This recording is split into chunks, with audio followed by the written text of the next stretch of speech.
제가 테니스를 좋아하면서 알게 된 한 가지 사실이 있습니다.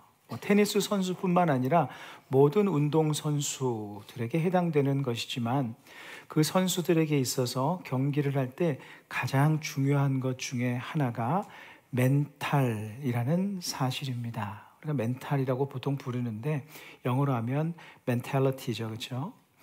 그래서 멘탈리티를 영어 뜻으로 하면 마음, 정신, 정신력 이렇게 해석이 되는데요.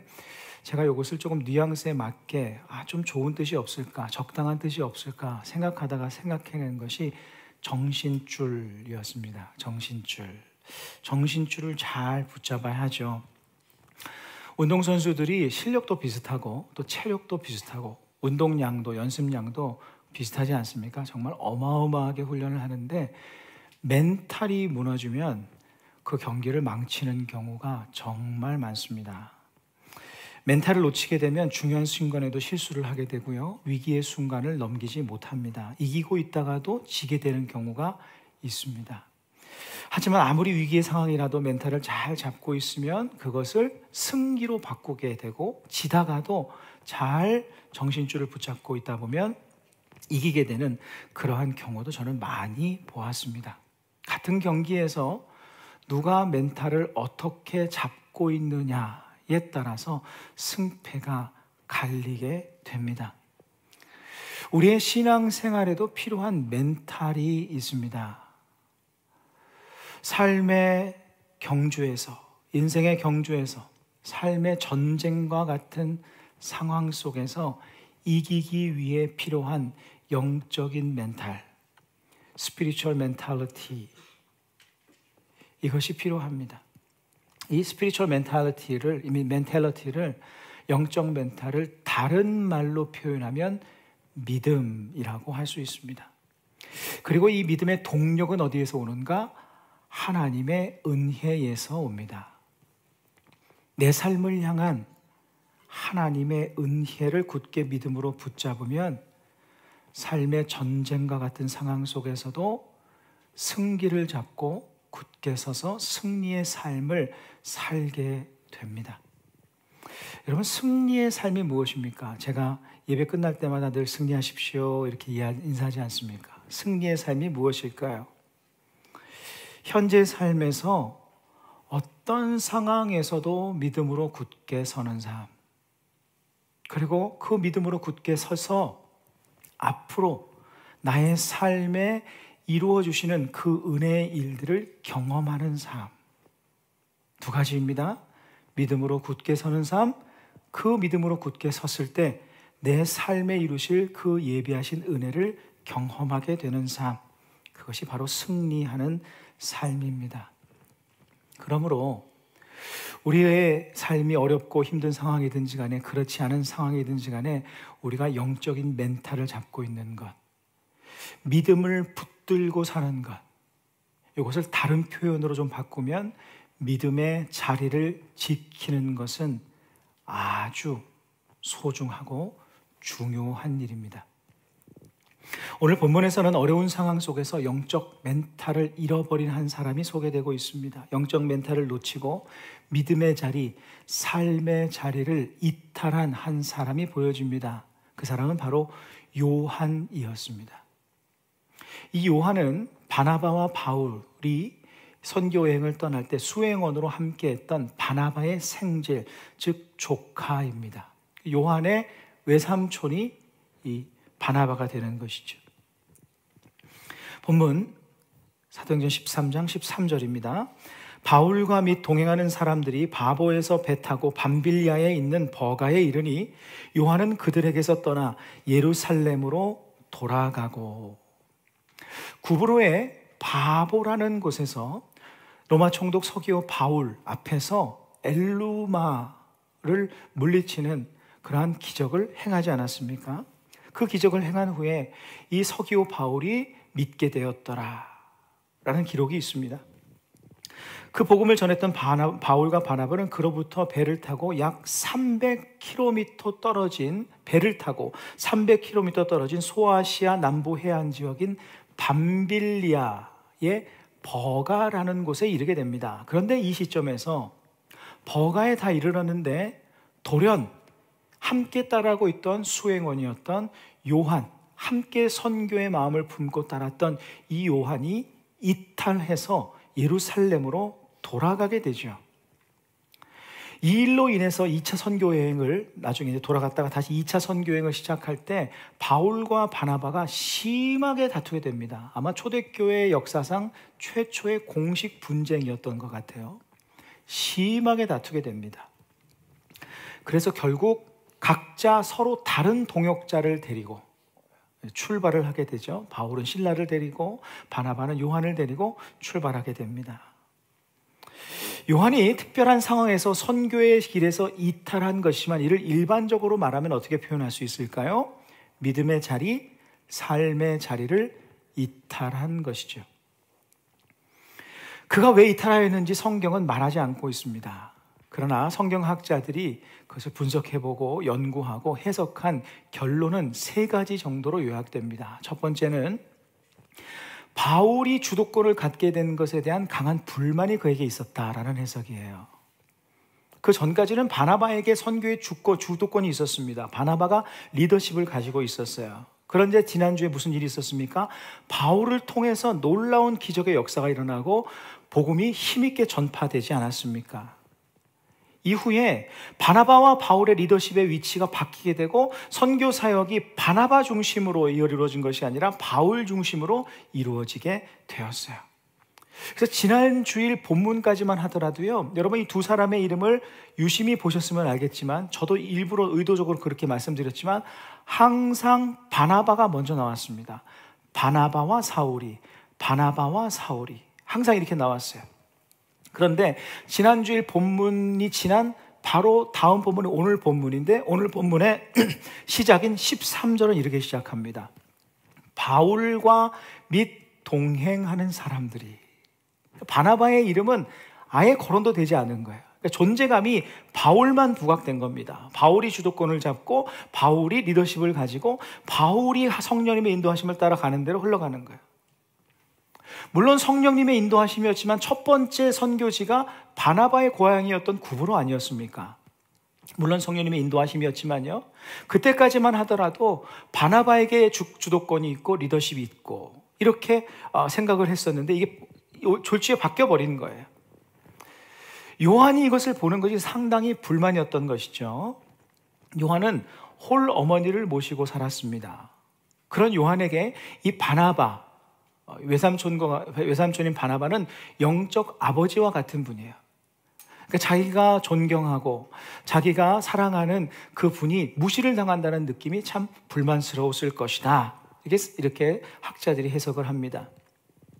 두 번째 이유는 좀 더 그럴듯한데요, 건강의 위협 때문이었습니다. 이 버가라는 곳이는요, 대도시였지만 습한 곳이었어요. 습지되었고 모기가 많은 곳이었습니다. 당시 말라리아가 역사적으로 보면 그 지역에 유행하던 곳이었어요. 그래서 요한이 이 말라리아에 걸려서 고생을 하다가 돌아갔다, 이런 해석이 있습니다. 세 번째 이유는 예상되는 어려운 상황, 환난의 상황에 대한 두려움 때문에 이탈했다라는 의견이에요. 이 비시디와 안디옥이라는 곳은 버가로부터 북쪽으로 160km 떨어진 곳이었고 그곳으로 가려면 해발 1200m의 높은 산악지형, 이 산맥을 넘어가야 했답니다. 그런데 이 산맥에는 유난히 도둑들이 출몰을 많이 하는 곳이었대요. 이에 대한 두려움으로 아예 예루살렘으로 돌아가 버렸다라는 해석이 있습니다. 사실 이게 무슨 비전 트립이나 무슨 미션 트립이나 단기 선교 이런 게 아니지 않습니까? 그렇다면 고려해 볼 만도 하지만 요한은 그들과 함께 선교에 자신의 삶을 드리기로 헌신한 사람입니다. 그러면 어느 정도의 어려움은 예상했어야 합니다. 그런데 어려움이 싫다고 두려움으로 도망갔다. 자, 물론 지금 말씀드린 이 3가지 이유는요, 해석입니다. 분명한 것은 아니지만 매우 가능성이 높은 이유들이에요. 그런데 잘 보면 우리 크리스천들이 신앙생활을 하다가 믿음의 자리, 은혜의 자리, 순종의 자리를 이탈하는 이유와 너무나 똑같지 않습니까? 바나바의 리더십, 정의의 하나님께서, 공평하시고 질서의 하나님께서 이 세상을 다스리시는데 내 삶의 현실은 무질서하고 공평하지 않은 것 같고 공정하지 않은 것 같고 불의를 만나게 되고, 내 눈앞에 보여지는 그런 모습들을 보면 사람도 원망스럽지만 내 삶을 하나님께서 정말 공평하게 다스리시는 건 맞는가? 라는 그 마음 때문에 시험에 드는 사람들이 있습니다. 그리고 믿음의 자리를 이탈하고 심하게는 신앙의 길에서 벗어나는 이들이 있습니다. 말라리아, 하나님을 섬기며 열심히 신앙생활을 하려고 헌신했잖아요. 요한이 믿음이 강하지도 않은데도 그래도 헌신하려고 했습니다. 그렇다면 하나님께서 좀 그런 일들을 잘 감당할 수 있도록 건강이든 이런 것들을 지켜주셔야 될 텐데 그것이 위협당합니다. 건강이 무너지고 삶의 형편, 위협적인 상황이나 어려운 일을 경험하면 참 마음이 힘들어지고 시험에 들곤 합니다. 산지의 위협, 염려할 수밖에 없는 두려운 상황 속에서 그 위협을 뚫고 내가 믿음으로 나아간다. 두려움 없이 걱정 없이 나아가겠다. 믿음으로 굳게 서기보다 포기하고 믿음이 아닌 다른 방식을 추구하는 이들이 많습니다. 사실 인간적으로 보면 얼마든지 이해될 수 있는 상황입니다. 그러나 우리는 어찌 되었든 믿음의 사람 아닙니까? 은혜의 사람, 하나님의 사람 아닙니까? 이런저런 이유로 요한은 예루살렘으로 돌아갔지만 사실 오늘 본문에서 주목할 사람은 요한이 아닙니다. 그럼에도 불구하고 믿음의 자리, 은혜의 자리를 지킨 바울과 바나바입니다. 그들은 요한과 다른 상황에 있었던 것이 아니에요. 요한보다 더 좋은 형편에 있었던 것이 아닙니다. 요한과 똑같은 자리, 똑같은 상황에 있었어요. 바나바라고 자신의 리더십과 주도권이 바울에게 넘어간 것을 인지하지 못하고 있었을까요?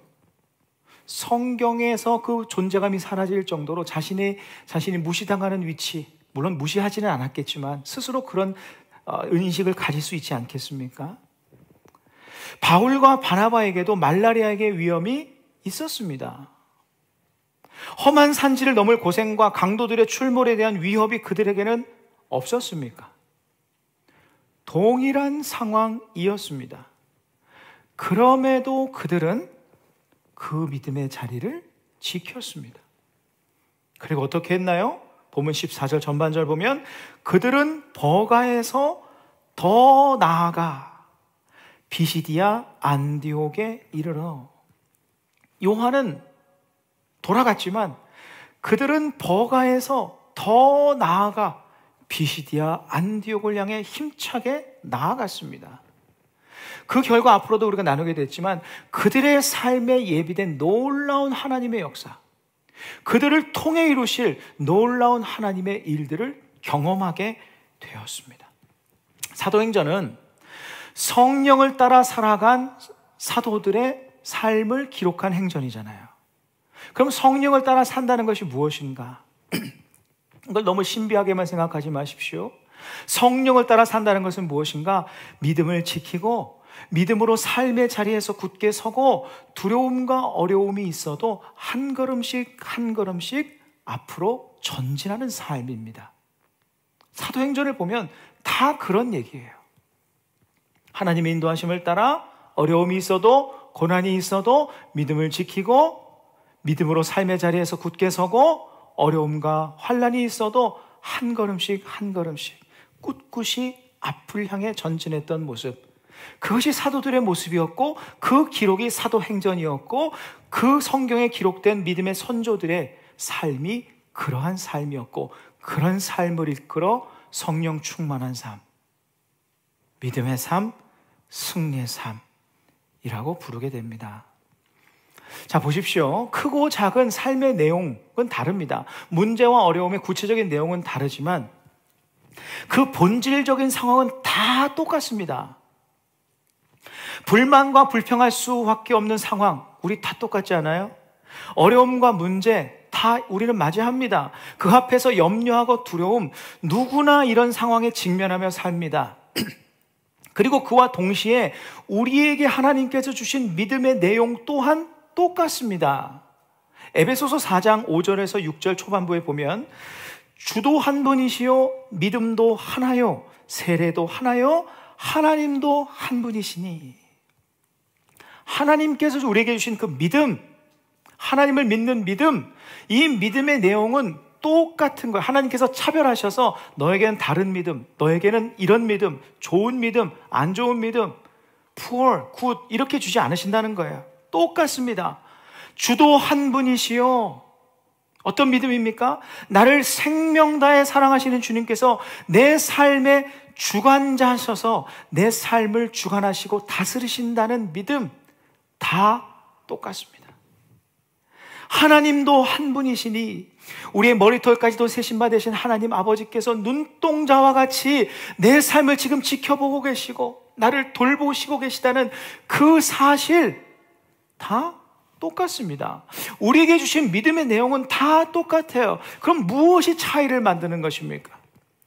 우리가 그 믿음의 지배를 받느냐 아니면 현실의 지배를 받느냐입니다. 하나님을 향한 믿음에 내가 지배를 받느냐 아니면 눈에 보이는 현실에 내 마음과 생각이 지배를 받느냐. 같은 상황 속에서 나를 향한 하나님의 뜨거운 사랑을 믿고 내 삶을 주관하시고 다스리시는 하나님의 선하신 인도하심을 믿고 나를 향한 하나님의 섭리를 믿고 믿음의 지배를 받을 때 우리는 바울과 바나바처럼 버가를 지나 비시디아 안디옥까지 나아갈 수 있습니다. 그리고 그들에게 예비된 하나님의 은혜를 경험했던 것처럼 우리의 삶에서 또한 믿음의 자리를 지키며 믿음으로 한 걸음씩 한 걸음씩 걷게 되면 반드시 하나님께서 예비하신 하나님의 은혜의 일들을 경험하게 될 거예요. 무엇의 지배를 받고 있습니까? 여러분, 우리의 마음, 우리의 시선, 우리의 생각 무엇의 지배를 받고 있습니까? 여러분, 무엇을 더 많이 생각하십니까? 무엇을 더 많이 묵상하십니까? 우리의 마음속에 가득한 것은 하나님을 향한 믿음입니까? 아니면 세상을 즐거워하는 마음, 세상을 의지하는 마음, 세상의 현실의 지배를 당하는 마음입니까? 네, 여러분, 놀라운 것이 하나 무엇이냐면 예루살렘으로 돌아간 이 요한 있지 않습니까? 이 요한에게도 하나님께서 후에 이런 은혜를 베풀어 주셨다는 사실이죠. 왜 그런가? 하나님께서 그에게 세컨 찬스를 주시는데 그 세컨 찬스에서 그가 믿음을 붙잡았기 때문입니다. 비록 자신의 연약함과 한계로 이탈했지만 다시 믿음의 자리를 지키는 자가 되었습니다. 그래서 어떤 계기가 있었는지는 모릅니다. 하지만 그가 후회하고 회개해서 어떻게 되는가? 2차 선교 여행에 나서게 됩니다. 후회가 없고 회개가 없었다면 2차 선교 여행 가겠습니까? 가지 않겠죠. 그러나 하나님 앞에 철저히 회개하고 돌아서고 하나님 앞에 믿음의 자리를 지키겠노라 다짐한 것이죠. 그래서 2차 선교 여행에서 바울과는 함께 하지 못했지만 바나바와 함께해서 선교여행, 그 험한 선교여행에 다시 도전하고 모두 다 감당해냅니다. 그리고 돌아옵니다. 돌아와서 예루살렘에 돌아와서 베드로의 제자가 돼요. 베드로의 밑에서 훈련을 받죠. 영적인 훈련을 받습니다. 그러니 베드로의 수제자였던, 예수님의 수제자였던 베드로를 통해서 예수님에 대한 이야기를 얼마나 많이 들었겠어요. 그 가르침을 받아서 그 가르침을 중심으로 복음서를 쓰게 되고, 우리가 아는 대로 이 요한이라는 이름은 히브리식 이름인데 그의 헬라식 이름이 마가이지 않습니까? 그가 쓴 복음서가 우리 엘모임에서 나누고 있는 마가복음이에요. 마가복음의 닉네임이 무엇입니까? 이방인을 위한 복음서. 이방인을 위한 복음서.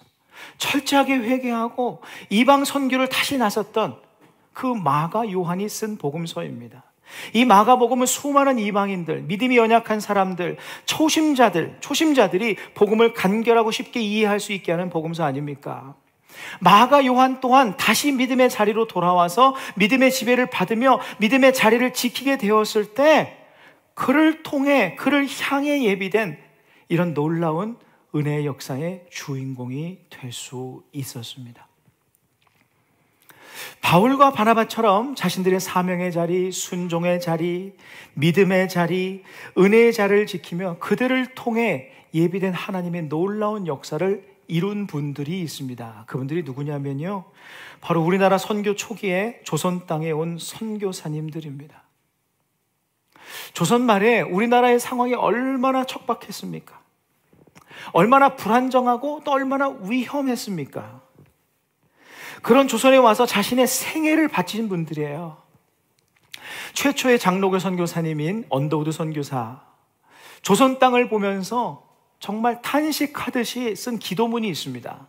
제가 전문을 읽어드린 적이 있는데 오늘은 그 첫 부분과 마지막 부분만 짧게 읽어드리겠습니다. 주여, 지금은 아무것도 보이지 않습니다.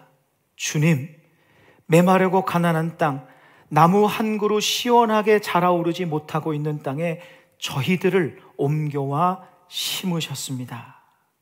마지막 부분입니다.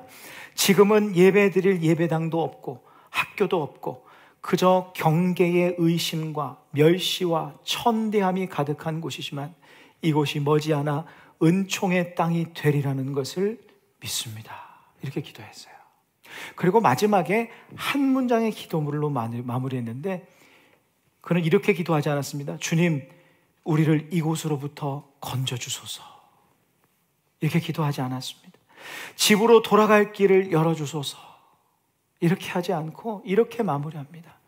주여, 오직 제 믿음을 붙잡아 주소서.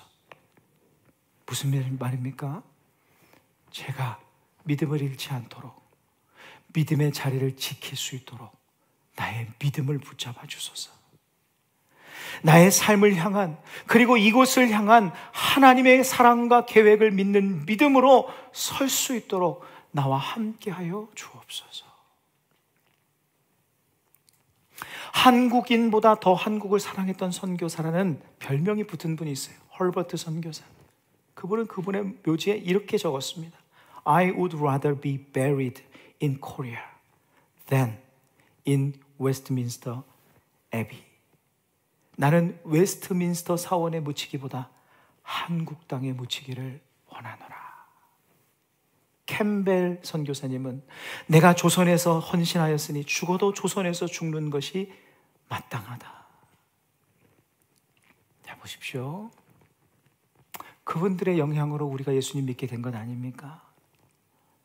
우리가 지금 이 귀한 복음의 은혜를 누리고 있는 것, 이렇게 귀한 선교사님들이, 우리 믿음의 선조들이, 순교를 각오했던 우리 믿음의 선배들이, 그리고 누군가 자신의 믿음의 자리, 은혜의 자리, 믿음으로 삶의 자리를 굳건하게 지킨 분들로 인해서 우리가 주님의 복음을 누릴 수 있게 된 겁니다.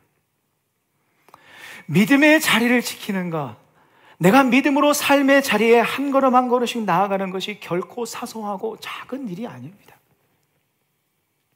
내가 믿음으로 자리를 지키고 믿음으로 하나님을 바라보고 믿음으로 내가 굳게 서로 노력하고 믿음의 자리를 지키며 내 삶에 최선을 다하고 최선을 다할 때 나를 통해 나를 향해 예비된 하나님의 은혜를 누리는 승리의 삶을 사는 것이 결코 작은 일이 아니라 이런 놀라운 하나님의 은혜의 역사를 불러오는 귀한 디딤돌입니다.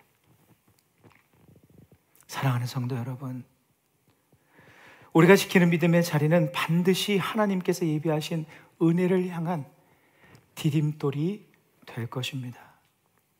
물론 어려운 삶의 자리를 믿음으로 이겨내는 일이 결코 쉽지 않습니다. 저는 쉽다고 말씀드린 적이 단 한 번도 없습니다. 얼마나 힘겹다는 것을 잘 압니다. 내게 주신 은혜를 붙잡고 믿음으로 선다는 것, 삶의 어려움이 있을수록 내게 주신 삶의 자리로 두려움과 염려 없이 나간다는 것은 쉽지 않습니다. 어려운 감정과 싸워 이겨야 됩니다. 나의 욕심을 내려놔야 될 때가 있습니다. 여전히 거친 현실 앞에서 우리 현타라고 부르잖아요. 자괴감을 이겨야 됩니다. 두려움과 염려를 하나님께 맡기는 힘겨운 자기와의 싸움을 매일 매순간 해내야 됩니다. 그러나 그 믿음의 자리, 은혜의 자리를 지켰던 모든 신앙의 선배들은 승리의 삶을 살았습니다. 그들의 삶에 예비된 은혜를 누리고 그들을 통해 이루실 아름다운 일들이 이루어졌습니다. 그들의 인생의 주인이신 주님께서 그들의 삶을 그렇게 인도하셨기 때문입니다. 우리가 우리의 믿음의 길을 끝까지 걸을 수 있는 이유는요, 우리의 노력과 우리의 힘과 나만의 의지로 되는 것이 아니라 그 길을 먼저 가신 주님께서 우리와 함께 하시기 때문입니다. 히브리서 4장 15절입니다. 우리 함께 읽으시겠습니다. 히브리서 4장 15절 시작. 우리에게 있는 대제사장은 우리의 연약함을 동정하지 못하시리가 아니요 모든 일에 우리와 똑같이 시험을 받으시니로되 죄는 없으시니라. 아멘. 예수님께서는요, 이 땅에 사람의 아들, 예수님께서 끊임없이 자기를 지칭하실 때 인자의 아들, 인자의 아들, 인자의 아들이라고 소개하셨어요. 그것은 무엇인가? 하나님 앞에서 끝까지 순종의 자리를 지키셨다는 겁니다. 어렵고 힘들어도, 무시당하고 멸시당해도 순종의 자리를 지키셨다. 하나님 아버지께 사람인 자신의 모든 삶을 내어 맡기셨다. 어디까지? 십자가에서 죽기까지 하나님께 모든 것을 다 맡기신 신뢰의 자리, 믿음의 자리를 지켜내셨습니다. 그러니 그 모든 삶의 자리를 지켜내신 그분께서 우리의 삶이 믿음의 자리를 지켜내고 순종의 자리를 지켜내고 은혜의 자리를 지켜내는 삶이 얼마나 고달프고 얼마나 힘들다는 것을 얼마나 잘 아시겠습니까? 얼마나 고통스러운지, 얼마나 힘겨운지 누구보다 잘 알고 계십니다. 우리가 남몰래 흐르는 눈물과 남몰래 내쉬는 한숨과 어려운 마음을 주님은 모두 알고 계세요. 여기서 동정하신다라는 말씀이 원어로 보면 함께 고난을 당하신다. 우리의 연약함에 무너짐에 함께 힘들어 하신다. 우리의 아픔과 함께 아파하신다. 우리의 모든 마음을 이해하시고 돌보신다는 뜻입니다. 지금껏 그렇게 하셨고 앞으로도 신실한 사랑으로 우리를 돌보실 것입니다. 크리스찬이란 이 은혜를 믿는 믿음으로 사는 사람입니다. 나와 함께 하시는 주님으로 인해서, 나의 마음을 이해하고 알고 계시는 그 주님으로 인해서 그 주님을 믿는 믿음으로 영적 멘탈을 잡고 살아가는 사람, 그 사람이 크리스찬이에요. 혹 마가 요한처럼 은혜의 자리를 이탈해서 연약함 속에 무기력하게 살고 계십니까? 그렇다면 다시 한번 주님을 바라보십시오. 한 걸음씩 살아가십시오. 요한이 은혜의 자리를 이탈했다고 하나님의 은혜가 요한의 삶을 이탈한 것이 아닙니다. 요한이 그 길에서 떠났다고 하나님께서 그를 떠나신 것이 아니었어요. 요한처럼 다시 주님을 믿음의 눈으로 바라볼 때 주님은 여전히 그 자리에 계실 것입니다. 이런 크리스찬들의 믿음의 여정을 잘 표현한 글이 있어서 짧게 제가 인용합니다. 신동재 목사님의 진정한 플렉스라는 책의 한 부분입니다. 언더독이라는 여러분 개념 아시죠? 언더독, 상대적인 약자라는 개념이잖아요. 이렇게 설명합니다. 언더독이란 말이 있다. 사전에 따르면 개 싸움에서 밑에 깔리는 개라는 뜻으로 이길 가능성이 적은 선수나 팀을 가리키는 말이다. 그리스도인은 역사적으로 언제나 언더독이었다. 탑독인 세상과 달리 그리스도인은 대부분 소수였고 약자였다. 패배의 그림자를 달고 살았다. 그러나 항상 역전했고 끝끝내 승리했다. 십자가에 못 박히셨으나 승리하신 예수님처럼 말이다. 얼마나 귀한 이야기입니까? 우리의 모습이, 우리의 처지가, 우리의 상황이 세상이라는 탑독 앞에 상대적인 약자인 언더독처럼 보인다 할지라도 그 언더독을 이기게 하시는 분은 우리 주님이십니다. 언더독처럼 짓밟히셨지만 이 세상의 모든 탑독 위에 군림하시고 다스리시는 분, 승리자로 서신 분은 바로 우리 주님이십니다. 그 주님의 신실하신 사랑이 바울과 바나바를 붙들었고 그들과 함께 했습니다. 다시 주님 앞에 돌아온 요한과 함께 하였습니다. 그리고 그들은 결국 세상이라는 탑독 안에 지배당하는 자가 아니라, 현실에 지배당하는 자가 아니라 믿음의 지배를 받고 우뚝 선 승리하는 언더독이 되었습니다. 우리의 삶에도 신실하신 주님의 사랑이 지금도 함께 하고 있습니다. 이것을 믿는다면 우리 또한 신실한 주님의 사랑으로 하루하루를 살아가십시오. 내 삶의 버가를 넘어 비시디아 안디옥으로 주님께서 예비하신, 주님께서 허락하신 믿음의 자리로, 은혜의 자리로 굳게 서서 하루하루 살아가는 우리 믿음의 승리자들이 되시기를 간절히 소망합니다.